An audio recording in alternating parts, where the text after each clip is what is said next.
Hello again. Welcome to the show. This is Back to the Window with Scott and Scott. It is Thursday, and I am your host, Scott Steehn, lead handicapper at winnersandwhiners.com. And I'm your co-host, Scott Reichel, senior handicapper over winnersandwhiners.com.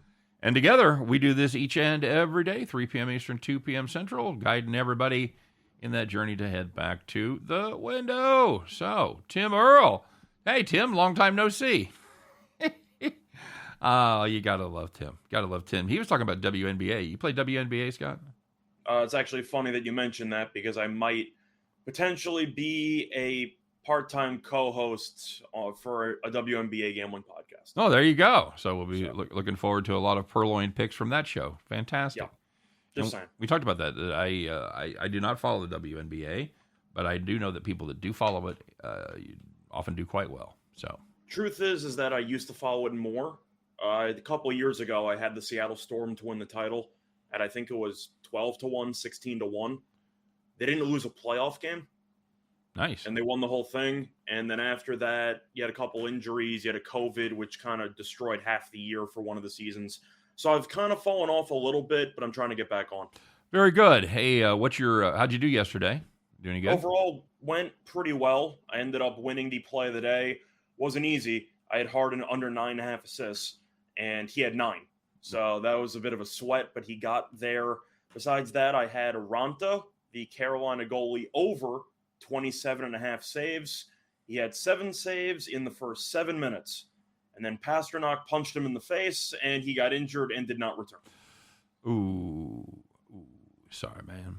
Yeah, happens. JC Stone in the house. Jay Beasy is here. What up, boys? Ain't nothing up, man. Nothing but a G thing. What's your play of the day for today? My play of the day is the Brewers, -1.5. Very nice. You feel pretty good. So far, so good. Feeling pretty good about that now? Unfortunately, the Reds took Green out. So, we're going to have to maybe settle for 8 or 9 runs, Talked about quite a stat line for young Mr. Green today, as he had 7 strikeouts in the 8 outs that he recorded and gave up 5 home runs. So I mentioned this with Bubic yesterday because we were talking about it briefly. Yeah. This has to be Green's last start for the foreseeable future, right? I would think so. Does he have any good starts in there? No.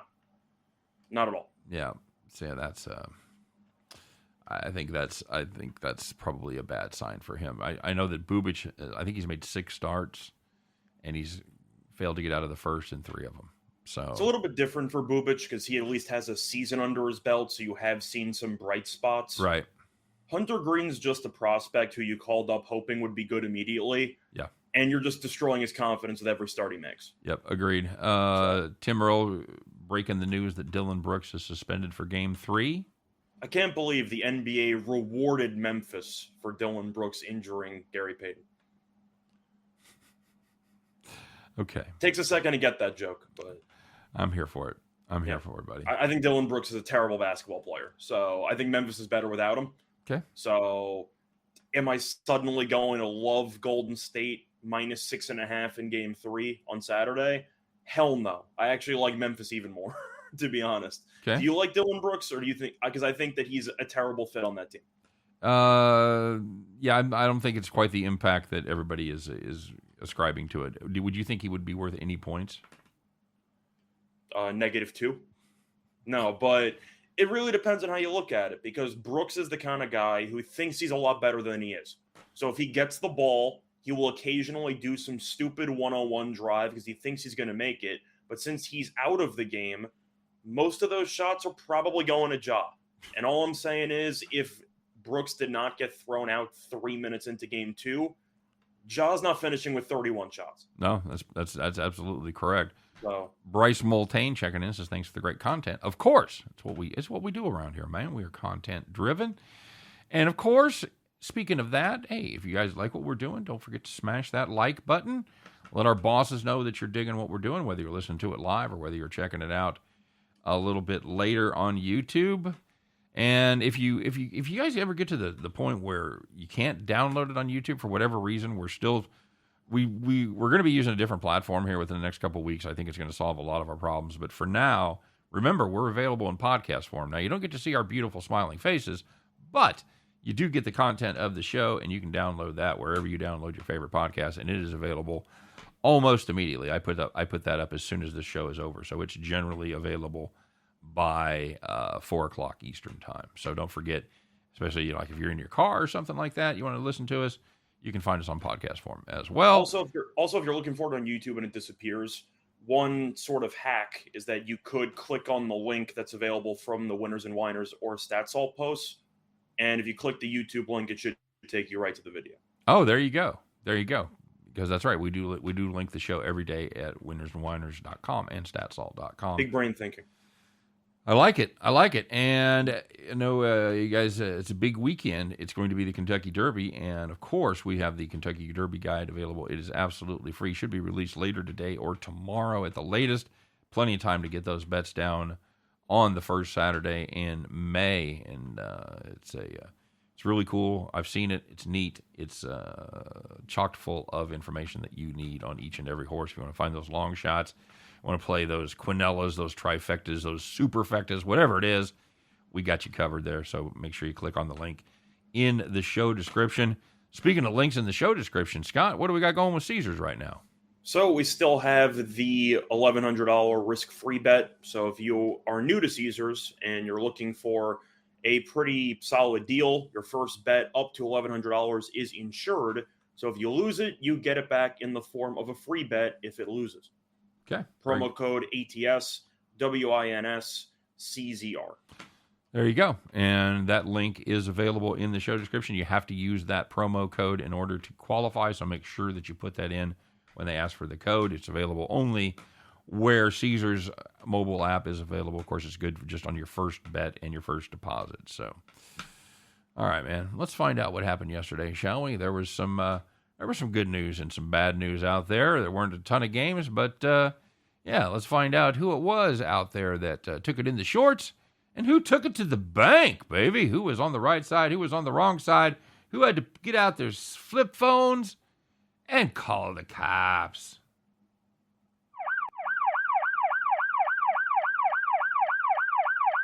All right, let's get it rolling, shall we? We'll take a look at the, where are we going? We're going to the NBA. Jimmy Butler over 22.5 points. If you had Jimmy Buckets against the 76ers, it was close. He had 22. And then he gets fouled. Scott going to the free throw line. He's a pro. He's an NBA player. Good shooter. God damn, just make one of them. How many did he make? 0. Made none of them. Holy shit, Batman. Jimmy Butler finishes with 22.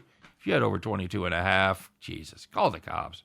And looking at baseball, if you had the Marlins on the money line, trying to avoid the sweep against the Diamondbacks, they led 7-6 after 8 innings. All you have to do, try to avoid the go-ahead 2-run homer with a guy on base. They didn't. Arizona hit the 2-run homer, and Miami lost 8-7. Diamondbacks in fuego, baby. Break up the Diamondbacks.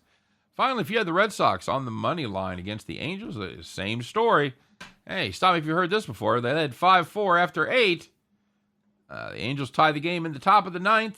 Boston, they just basically prolong the agony as they end up losing in extras. If you had the Red Sox on the money line, so close, yet so far away. Call the cops. Yeah, we've mentioned the surprising teams in the league up to this point in a good way. The Red Sox suck. I don't believe that surprised us much. I believe I leaned over. I know you were on the under. Yep. Nobody thought they'd be this bad. No. I They knew are bad. I knew they were going to struggle with their pitching. I didn't see they were going to struggle with their hitting. That's what's been surprising. The hitting's been the real surprise. Absolutely. So there was some good news out there. There were the people that are on the right side of the games. They didn't have to sweat. No last-minute shenanigans. No extra innings. Just nice, easy victories. You know who you are. You were sitting in the rocking chair. So the first one in baseball, if you had the Cardinals on the money line against the Royals, they led 5-0 after 1 inning. Boobich. And they won 10-0. Boobich. God damn it, Boobich. Mm-hmm. Not good. No, not good, Bob. Not good at all. Hey, if you had the Minnesota Wild on the money line, bad day for Missouri teams. Well, not all of them, I guess. Okay. One of the 3 Missouri teams did well, and that was the Cardinals. But the Blues, not so much, Scott. I thought the Blues might be able to find a little magic again They did not. The Wild went up 3-0 after the first period. The Blues mounted no kind of comeback. They ended up losing 6-2. If you had the Wild there on the money line, nice, easy win. You were in the rocking chair. And the last one, if you had the Suns team total over 110.5 against Dallas, they scored at least 31 points in 3 separate quarters. That'll get you home. Finished with 129 points. Yep. Shot 64.5% from the field. That's pretty impressive. Pretty good team. I had the under there, Scott. Pretty good bet.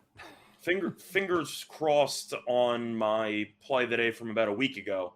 I gave out the Suns minus 1.5 games in that series. So far, so good. I sure felt a lot better about your Golden State future about 10 days ago. Truth is, I still have the Suns winning the West, so we'll see what happens. Okay. All right. Well, that's my insurance policy. You should be in pretty good shape there, my friend. Should be. All right. Knock on wood. So, let's talk about what the hell's happened with scoring here in the majors, shall we? The odds makers, they haven't quite figured it out yet, and you know what? I hope they never do. But there was a game yesterday where they looked completely wasted. Hey, odds makers, were you drunk? All right, so we've talked about it a little bit. We've talked about some of the possible causes. You know, all the teams are using humidors. Weather's been kind of bad, whatever. No doubt the ball's traveling less. Scoring is down. And odds makers yesterday, they had the Rangers-Phillies game. They made the total of 8, Scott, 8. Now, in a normal game between the Rangers and Phillies without 2 aces on the mound, 8 doesn't seem unreasonable, right? It should be. How close did they get? Oh, they had no runs through 9 innings. Well, that's not good. That's missing That's not good at all. That's but not... you have extras. Well, yeah. They don't call it undertime. They don't. They don't call it undertime at all in Major League Baseball because the game landed 3. Yeah. So, yeah, even with extra innings, they couldn't even approach the 8. Man, odds makers, what were you thinking? Are we going to see adjustments? I mean, we're starting to see adjustments, Scott, because we've got a game today between Robbie Ray and can't think of it. I can't think who's pitching, but 6.5 with Seattle. What are we doing? I'm trying to figure out who Seattle's playing today. I'm trying to remember. Seattle's playing against Tampa Bay. McClanahan. Okay. McClanahan.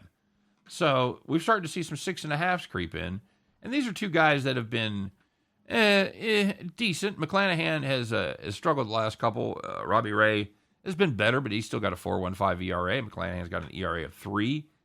6.5, really? What are we doing? Yeah, it definitely seems like a weird type of total there.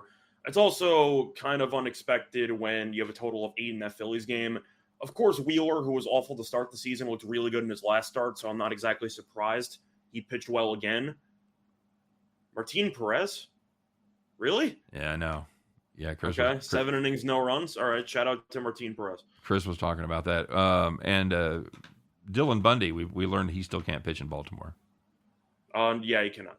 Scott Nowak said he had a FanDuel boost yesterday. Hit Doncic and Booker over 25. Chris Paul over 8.5, over 8 assists. Nice. I think he had exactly 8. I think. He said 8 plus. 8 plus. So it's over 7.5. Okay.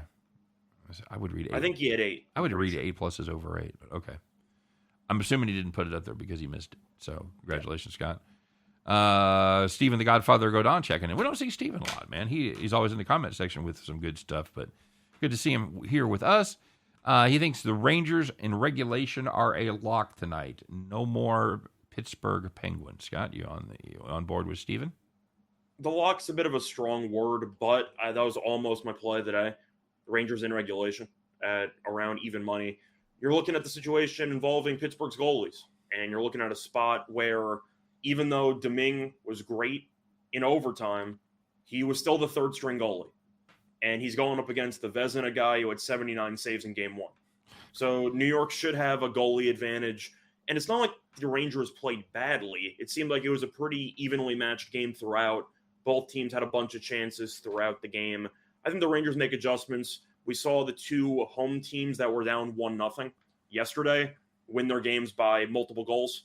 It would not surprise me if the Rangers come out in I can't say a must-win game, but in an important game at home and kind of just lay it on the third string goal. Yeah, we need to come up with a new segment for you did your best, but your rest of your team sucked. Because if you have 79 saves and don't get the win, that's pretty brutal. That's pretty brutal right there. He did not get the win, right? He got the loss. Yeah. He ends up losing in triple OT or whatever. I think we should call this segment "Why Do I Even Bother?"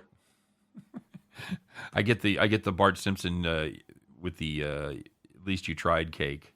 Yeah, throwing it right in the garbage. Right in the garbage. Exactly, Exactly right. What do you like tonight, man? I know it's kind of a short card. Don't tell me the Brewers.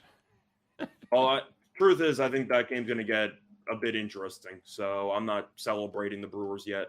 But as for the rest of the card, well, I'll start off with hockey because you have some playoff games to go through. So I'll go through those first. I think Florida bounces back. I'm not exactly sure if I'm automatically on the over because it killed us last time. Right. But the ingredients were there for the over to hit. It just didn't work out. So I do like the over in that game. I think you'll see goals. Colorado on the puck line. Colorado -2.5. Colorado team total. I mean, I don't think Nashville has a shot. Yeah, we talked about that laying 2.5. Well, I'm assuming Rittich will never see the ice again. So they're probably going to stick with the youngster who came in relief, actually performed decently. Yeah, 30 or 32? That's what I'm saying. But the game was already over at that point, and now he's starting his first career playoff game. And he's still in Colorado against a very, very elite team. I think Colorado puts it on him. You? Yeah, I'm with you. This seems to be the matchup of the mismatch of the playoffs so far. And I just don't see a narrative where Nashville rallies the troops together and suddenly becomes good. The offense hasn't been fantastic, and the goaltending is a disaster, as you said. Scott Noack says alternate point spread to go over 5.5, and the Panthers Capitals has enough juice to bet on. Okay, David Good, congratulating you on your Brewers pick. Yeah, we talked about that. I'm telling you, it might not win. I'm telling you, the Brewers might blow this. So well, we talked about that being our farm play until we realized the start time was not conducive. And of course, I was going to take it, but I'm looking at the situation of the Brewers still have Hauser in the game, and he's been awful. Yeah. So they should probably take him out of the game. King says Colorado -1.5 and the Rangers over as well. You a fan of the over in the Pittsburgh game at 5.5? 5.5, I think I have to consider it. I think I would prefer the Rangers team total over because I don't know if I really want to go up against the Vezina guy because Shesterkin's been very good. So you could see a 4-1 game here, something like that. Yeah, I could. I think the Rangers potentially could cover the puck line, but for me, I'm personally expecting the Rangers to come out and punch them in the mouth.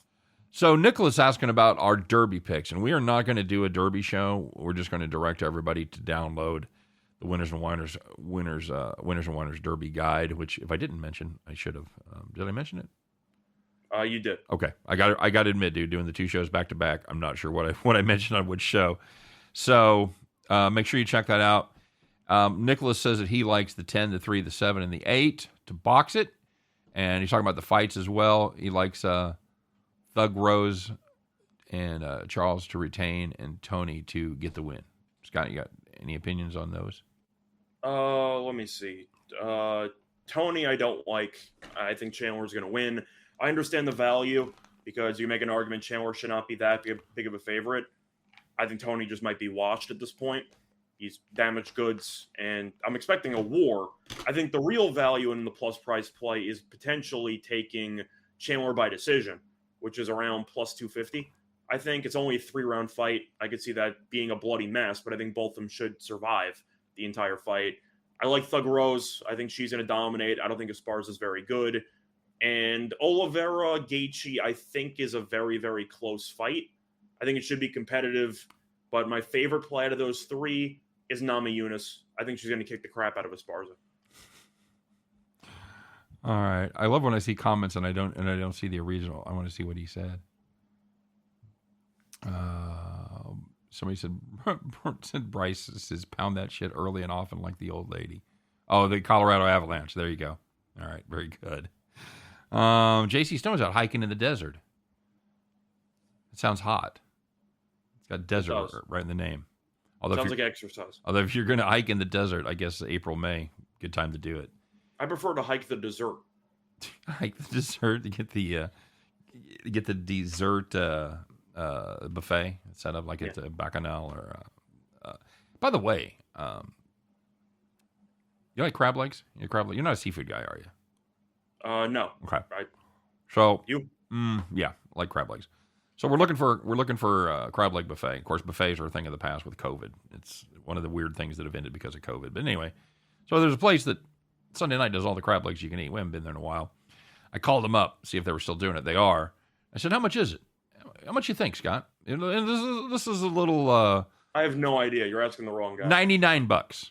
Okay. $99 a person for all the crab legs you can eat. I'm like... I was going to say, like, I truly had no idea. So you were asking the wrong guy. That's more expensive than, like, the seafood buffets or the top-notch buffets in Vegas. I looked them up. I said, well, that can't be right. And, yeah, fucking buffets in Vegas, like $79 to $99. Outrageous. So... Okay. And that concludes our segment of Old Man Yells at Clouds for today. Thank you very much. You guys like the Marlins today? We like the Marlins today, Scott? They just got swept by Arizona, so I'm gonna pass. Can't score. I've got to. By the way, that's my play of the day. I've got the Nerfy in that game. Okay. I do like the way Luzardo has pitched. The offense, as it always does with Miami kind of worries me. Although that really wasn't the problem against Arizona. They gave up 18 runs against Arizona in 3 games. What the fuck, you know? Mm-hmm. I probably like the Marlins in this game, but it's a close one. I think the number is reflected by that, but I'm going to take the pitching advantage of Luzardo over Martinez in that one.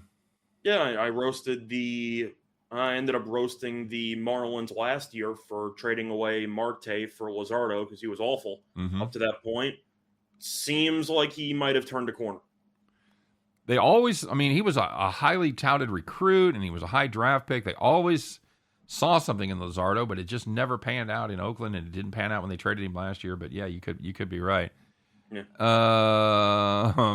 Mike Moustakas of the Reds looks like he weighs 280.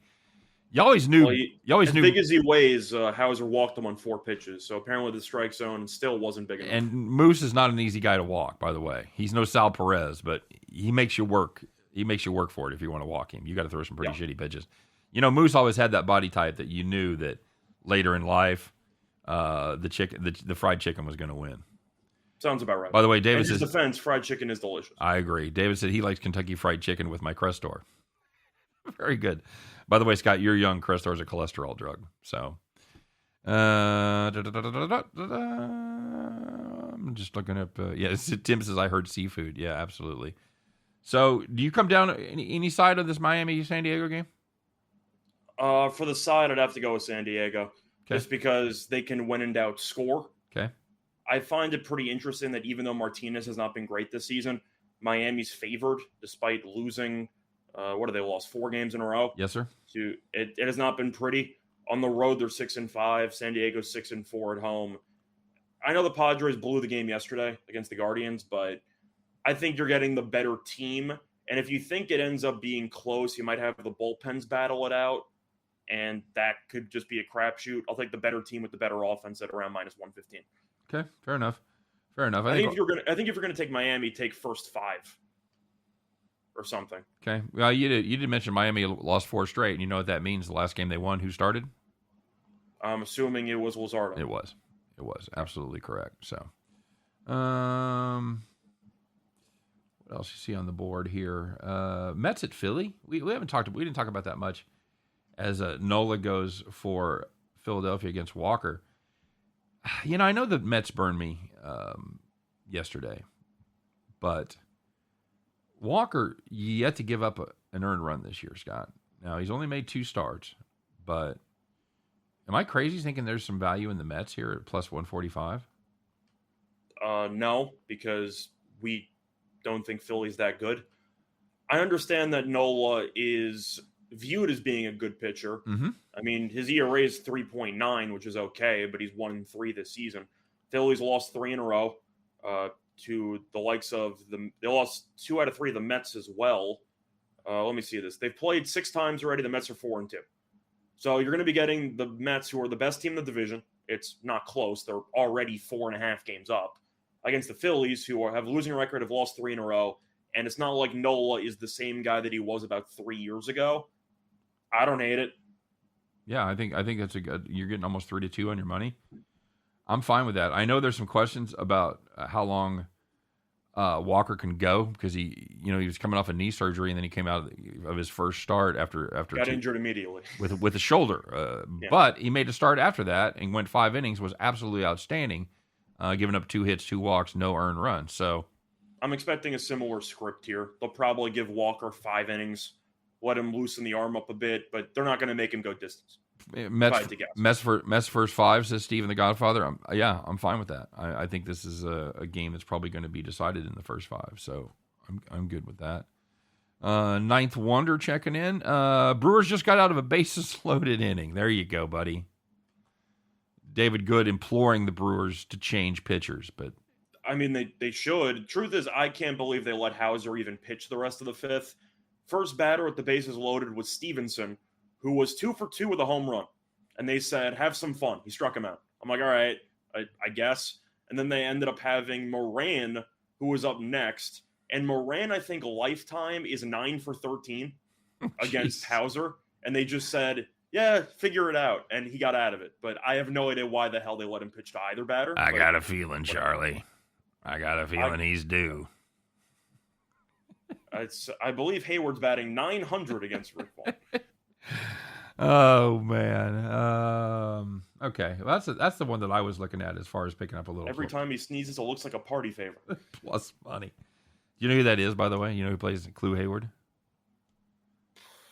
I was told this once. Pitched for the Brewers. I was gonna say it was a baseball player, right? It was. I forgot who it was though. It's Pete Vukovich. Okay. Yeah, you told me that once. Yep. There you go. What is Andrew saying? Bivol wins on the fan scorecard and Canelo wins on the judges scorecard in my prediction. I'm taking Canelo. I mean, he's minus 600, but you can make an argument he's pound for pound the best. I would not make that argument. He would be in my top 4.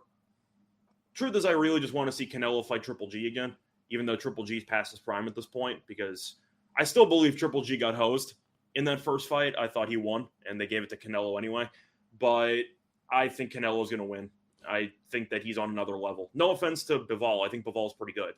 But it kind of reminds me a little bit of the Stevenson fight last week where Valdez lost. He was like 30-0 entering the fight. So it's not like he was a scrub by any means. Sure, absolutely. But there are levels to it. Yeah. I think Canelo's just better.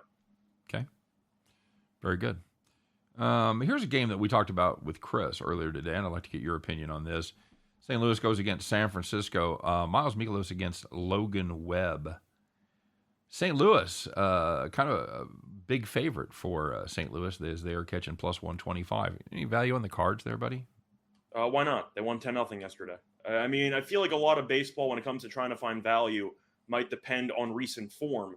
And the Cardinals are playing well. Well, they lost. They lost the day before, though. They got slammed the day before by the Royals. No, I'm saying they got slammed the day before, but they've won 3 of 4, and the Giants have lost 3 in a row. Okay. And you actually look at the margin of some of those losses, it's not good for San Francisco. They got killed yesterday by the Dodgers, but of course the Dodgers are probably the best team in the league. But they've lost 5 of 6, with 4 of those 5 losses coming by at least 2 runs, and 3 of those 5 losses have been by at least 6 runs. That's not good. No, that is not good at all. Logan Webb has decent stats, but if you look at his last outing, a lot of hits. Yeah, went 6 innings, gave up 11 hits, 1 walk. Well, that's a whip of 2. So that ain't good. You know, he did get a quality start out of it. He gave up just 3 earned. But that's somebody that's playing with fire when you're putting 12 guys on base in 6 innings. You're asking to get beat. And unfortunately, the Washington Nationals were not able to accommodate that request. I think the St. Louis Cardinals certainly could. Cardinals, they have a problem of not scoring a ton of runs. Now, like you said, they did break through for 10 yesterday, but they've scored 1 or less in 3 of their last 5. So it's not a team that's going to pummel you offensively. But if you wanted to take a spin with the Cardinals and the under, I'm there for it. Yeah, I think it would be an under as well. The only concern would be if Webb continues to give up a bunch of hits. But you're also going to be playing, of course, in San Francisco, pitcher-friendly park. It's going to be at night, with the air and everything. I see a very, very ugly but classic game between the two of them, 3-2. Yep, I agree. Yeah, we're on it as well, Bill. Bill McDonald says under in that game.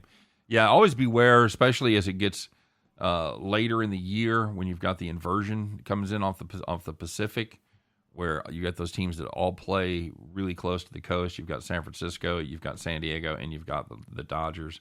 And not so much with the Angels. For some reason, the Big A, it doesn't seem to affect as much there in Orange County. But those three teams, you really have to look at unders, especially when keep an eye on the weather forecast, whether the inversion layers come in or not. J.C. Stone says, why do heavy favorites in UFC seem to win less than 50% of the time? They are what, Scott? They are dead to me. Well, he said specifically women's fighters in the UFC. And sorry, so female. Sorry, I did say that. Sorry. I was going to say, I feel like a lot of that might be selective recall. Because first thing you think of is Nunes losing her last fight. I mean, that's the first thing you're going to think of. But she was also minus 1,000 in like each of her last 5 fights before that, and she won handily. So I feel like when it comes to heavy favorites in the UFC, most of them tend to win, as favorites do. But let's just say that it never shocks me when a huge underdog pulls off an upset in a combat sport, because it just takes one punch or one specific type of moment in a fight that could change the entire tide. And that seemed to happen in the Nunes fight, where she thought she was going to dominate. She won the first round, and Pena came out and wasn't scared of her, and Nunes folded. And that's kind of what happened. And I've seen it happen in some other fights involving women, but for the most part in the UFC, the huge favorites tend to win, as they should. But in a combat sport, you can always expect the unexpected. Oh, very good. Very good, Scott. That was a classic cliche, but I think you'd agree with that. Why did the Suns line drop to -1? The same thing that we've seen the entire playoffs. The team that's down 2-0 going back home is extremely overvalued in a must-win game going back home. Now, do I think Dallas is going to win Game 3? No, because I think the Suns are going to potentially sweep them. I don't think Dallas is any good. And Phoenix is a team that has really gelled in every single area offensively. Have you seen anything that Dallas has done defensively that gives you hope for the rest of the series? No. They can't guard anybody. No, absolutely not. I think that was a Phoenix Suns club record for the playoffs yesterday, shooting 64.5 from the field. Of course, that's not sustainable, but they've scored 120 in each of the first 2 games. They're shooting 60 plus for the playoffs. Yeah. So 64.5 may not be sustainable, but well over 50 is certainly within the realm of possibility, because if Dallas is going to win a game, they're going to shoot the lights out from 3. Yep. Because that's the majority of their shooting. They decide going in. Who has to step up? Because Doncic is obviously doing his job. So what do they need, Scott? Who's going to step up? Who's going to be the second guy? You only got to point to Brunson, because he was originally the second guy, and he's been awful in the entire series. Right. But you could also point to Dinwiddie, because he's now the bench guy. And anytime Doncic gets even a breather for 2 minutes, they get outscored by 5 points. I mean, it's really a situation where this team has become so stagnant offensively because of Luka's desire to slow the pace down and Luka's desire to really just try to exploit matchups. But compare the looks that Dallas gets in every possession to the looks that Phoenix gets in every possession.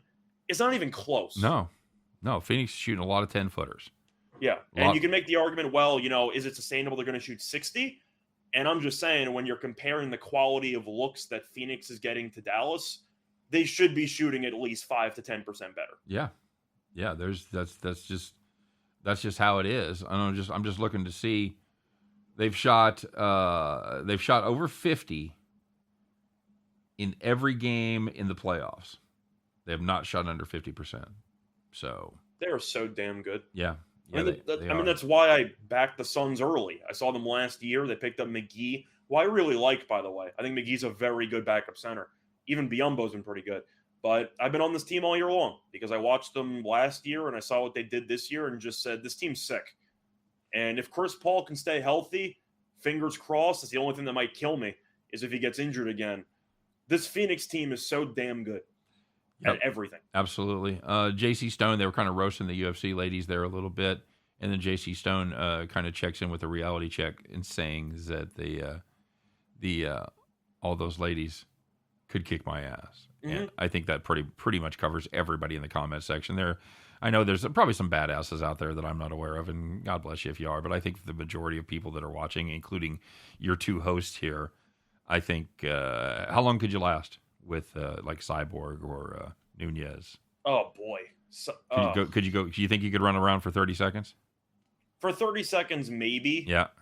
Probably not. Yeah. I see. The thing is, people always think about the punching aspect of it.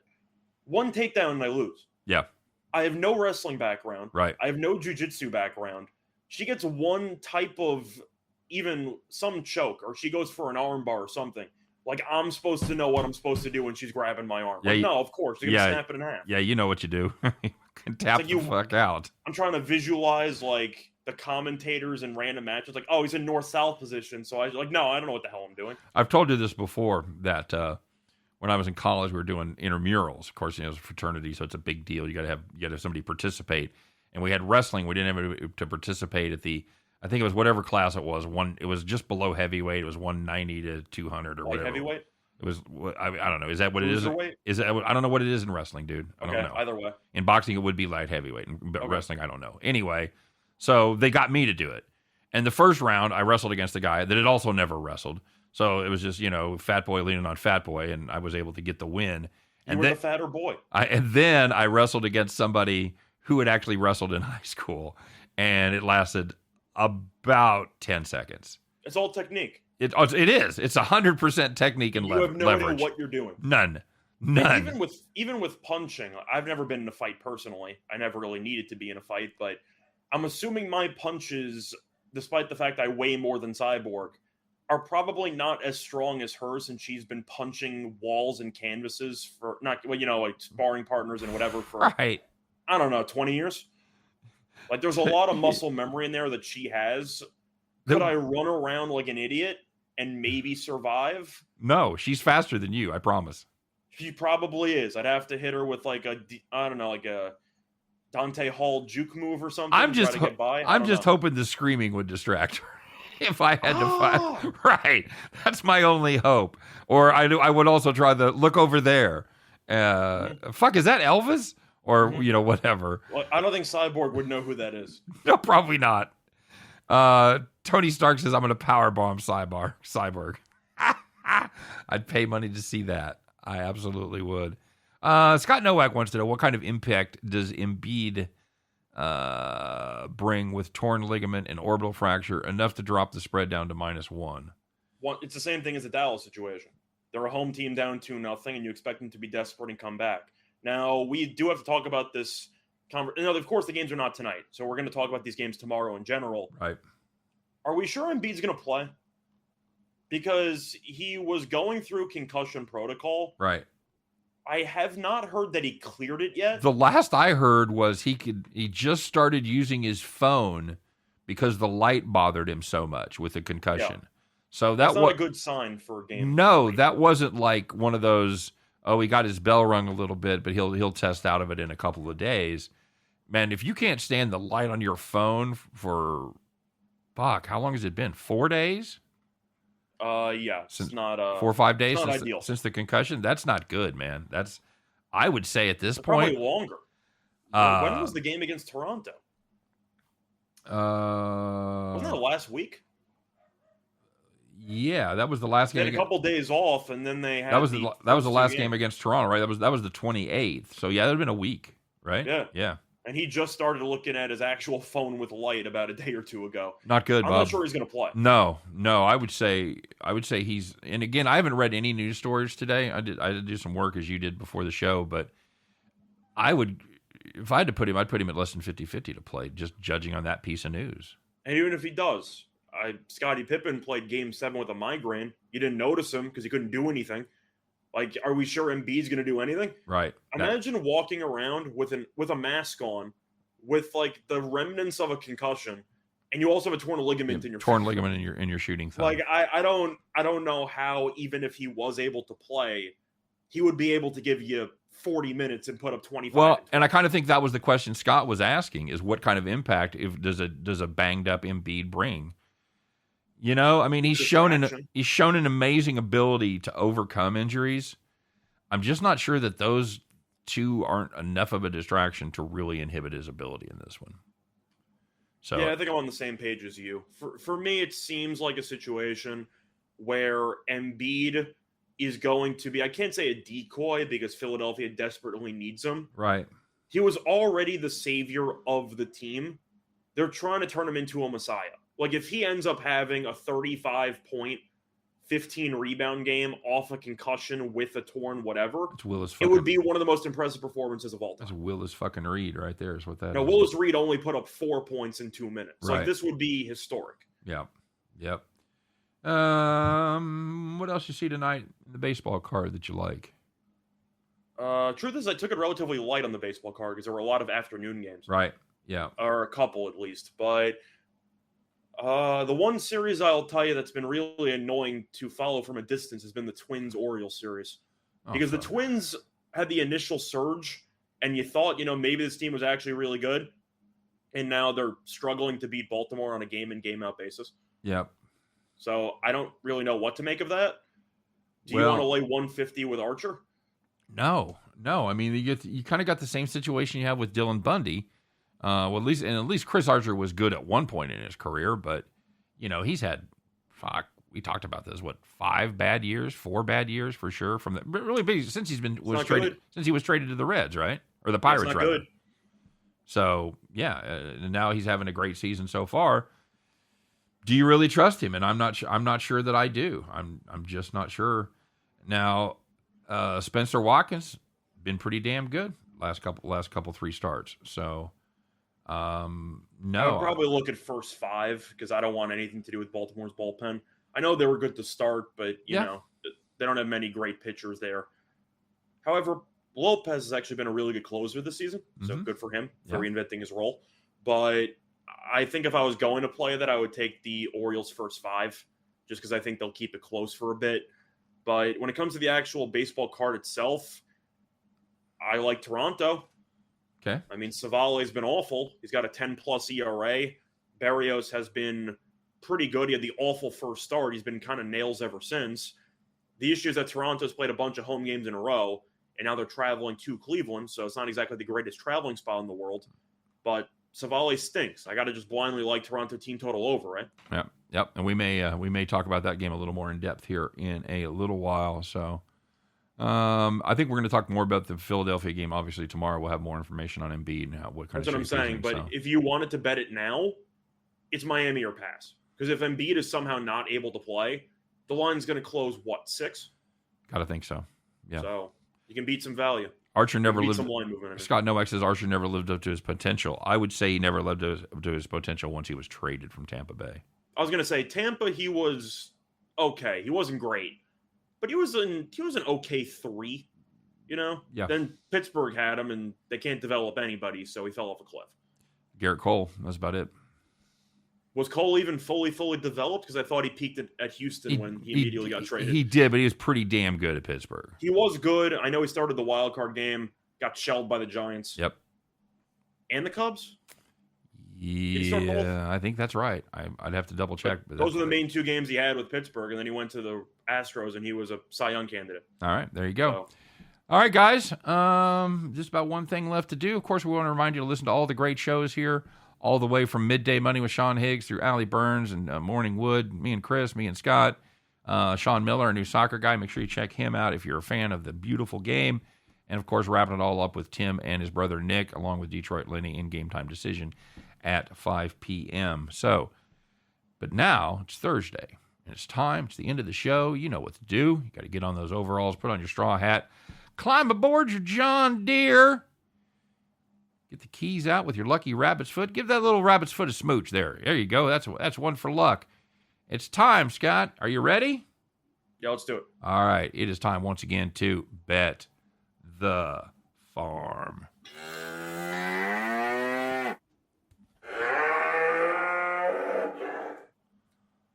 All right, man. We are getting like trained professionals here. Afternoon, everybody. Afternoon. So, hey, knock that off. All right, very good. Scott, I know we had a farm play yesterday. How'd we end up doing? We ended up having the Rockies on the run line at plus money, and the Nationals aren't very good at baseball. They are not. 5-2 win, and you can put it on the board. Cue the banjos.